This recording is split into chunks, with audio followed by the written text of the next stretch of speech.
창덕궁의 꿈. 인사동에서 대학로로 가는 길. 그곳에 창덕궁이 있다.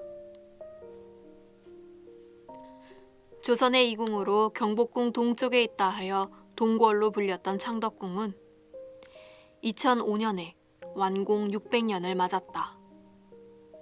청와대가 있는 효자동부터 창덕궁이 있는 종로구 와룡동까지 다소 먼 거리지만 조선의 왕과 대한민국 대통령이 살았던 동네 면면을 살피려면 피할 수 없는 코스다.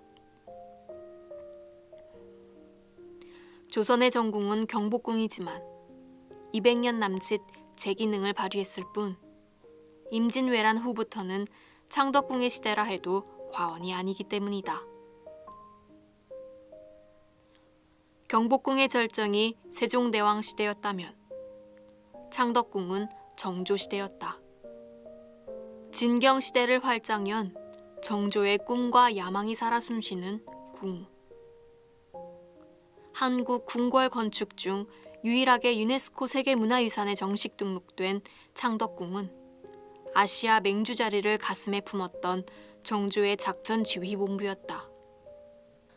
창덕궁은 1405년 태종 때 지어졌으나 이궁 역할만 해오다 정조가 본궁을 경희궁에서 창덕궁으로 옮긴 뒤 창덕궁의 하이라이트인 부용지, 부용정, 왕실도서관 규장각이 있는 주함루를 세우면서 그 위상이 달라진다.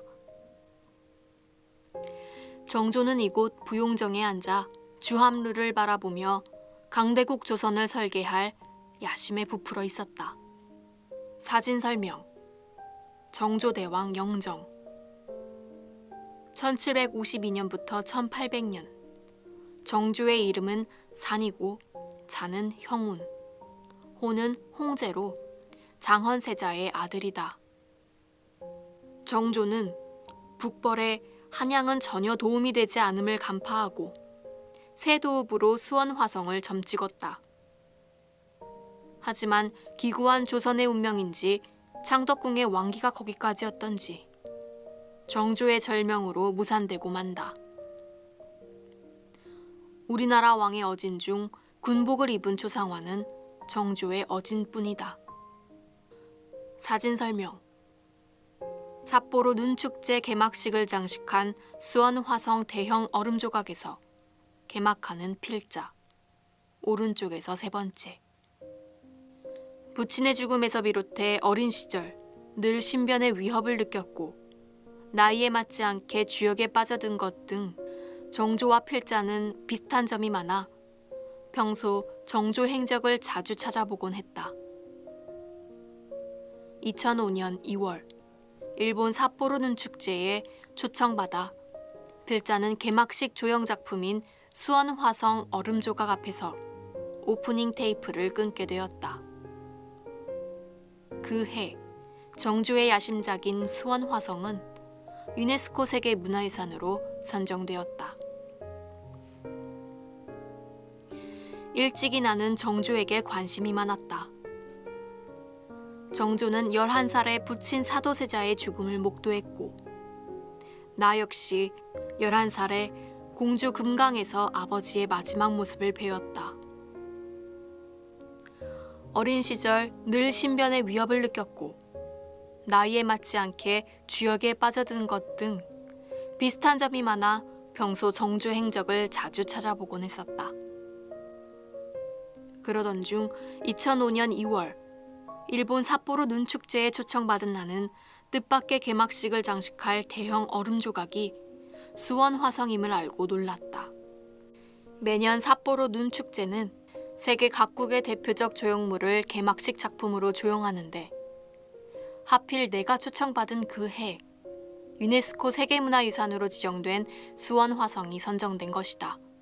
눈축제 오프닝 테이프를 끊으며 수원화성 얼음 건축 조형물 앞에서 정조의 꿈과 회한이 느껴져 가슴이 먹먹했다.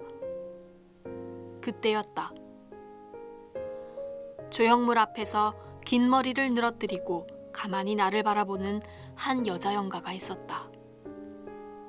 그녀의 옆쪽으로 역대 미스 북해도와 미스 홍콩 등 세계 미인대회 출신 여성들이 일렬로 서서 삿포로 축제를 축하해주고 있었지만 그녀만큼 아름답지 않았다. 법사님께서도 미인을 좋아하시는군요. 같이 있던 지인은 내가 미인들을 보고 있는 줄 알았는지 농담을 걸었다. 솔직한 심정으로 나도 미인만 보고 싶었다. 삿포로까지 와서 그녀와 마주치다니. 검고 긴 머리에 하얀 피부, 170cm가 넘는 키, 생전 대기업 비서였던 엘리트 여성, 은영, 가명. 공인된 미인이었지만 뭔가 음울하고 어두운 면이 있었다. 은영 영가는 스스로 눈 위를 미끄러지듯 걸어가며 당신의 행복을 신에게 빌겠습니다. 타인에게 친절하면 언젠가는 자신에게 좋은 보답이 오는 법입니다. 라고 읊조렸다. 순간 멈칫했다. 그 말은 생전 은영이 내게 일본어로 적어준 문장이었다. 자신의 마음을 받아주지 않고 항상 일정선 이상의 친절을 베풀지 않았던 내 태도에 대한 원망의 말이기도 했다. 내가 침묵을 지키자 은영 영가는 마치 그럴 줄 알았다는 얼굴로 법사님은 여전하시는군요. 라고 말하고는 찬연한 햇빛을 받으며 당당히 서 있는 아름다운 화성 얼음 조형물 속으로 사라졌다. 마치 그녀의 영혼을 수원 화성에 묻기라도 하듯. 사진 설명. 수원 화성.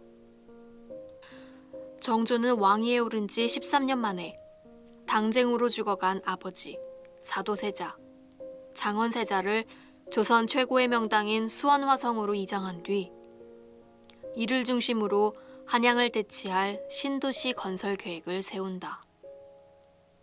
그 시작이 바로 화성 축조였다. 효종은 초야에 묻혀있던 옛 스승인 우암 송시열이 이끄는 산당을 대거 기용하고 송시열과 함께 북벌론을 구체화시켜 나갔다. 수원 화성은 창덕궁에 이은 정조의 야심작이었다. 정조는 왕위에 오른 지 13년 만에 당쟁으로 죽어간 아버지 사도세자, 장원세자를 조선 최고의 명당인 수원 화성으로 이장한 뒤 이를 중심으로 한양을 대치할 신도시 건설 계획을 세운다. 그 시작이 바로 화성 축조였다. 그러나 정조는 화성을 중심으로 한 개혁 의지를 드높이지 못한 채 49세의 나이로 급사한다. 정조의 붕어 이후 계속된 독살 의혹. 그것은 현재까지 논란의 대상이 되고 있다. 과거 진경시대를 전공한 학자가 내게 정조의 독살 의혹에 대해 거론한 적이 있었지만 그때는 차마 말하지 못했다. 너무 위대한 왕이셨기에 말하기 전 두려움이 앞섰던 것. 그러다 정조의 구명시식을 청한 분의 간곡한 부탁으로 할 수 없이 염사를 통해 본 정조대왕의 독살 의혹을 밝히고 말았다. 정조는 평생 북벌을 외쳤던 효종과 많은 점이 닮아 있었다. 활쏘기로 체력을 단련했을 뿐만 아니라 인재 등용 방식까지 닮았었다. 당시 효종은 아버지인 인조를 옹립했던 낙당의 김자점 일파를 영모로 처단하고 초야에 묻혀있던 옛 스승인 우암 송시열이 이끄는 산당을 대거 기용한다. 그리고 송시열과 함께 북벌론을 구체화시켜 나갔지만 당시 최고 전성기를 구가하던 청을 쉽게 깨진 못했다. 효종은 붕어 직전 아끼는 신료들과 함께 다가오는 봄을 노래하는 자리에서 북벌을 완수하겠다고 큰소리쳤지만 2달 후 평소 알아오던 종기를 치료하는 과정에서 수전증에 걸린 어이가 침을 잘못 놓는 바람에 의료사고로 숨진다. 정조대왕의 죽음도 이와 비슷했다. 내가 염사한 결과 정조는 화성을 중심으로 조심스럽게 북벌을 꿈꿨고 이를 위해 서울 출신으로 밀려있던 실학파 학자들을 대거 기용한다. 알려진 대로 정조가 사도세자의 무덤을 화성으로 이장한 까닭은 북벌을 추진했던 효종을 동경한 사도세자가 이터를 둘러보고 다시금 북벌을 가슴속에 새겼기 때문이다. 정조 역시 아버지의 꿈을 이루고 싶었던 것이다. 이를 위해 정조대왕은 청일 양국에 끊임없이 스파이를 보내 군사 기밀을 입수했다.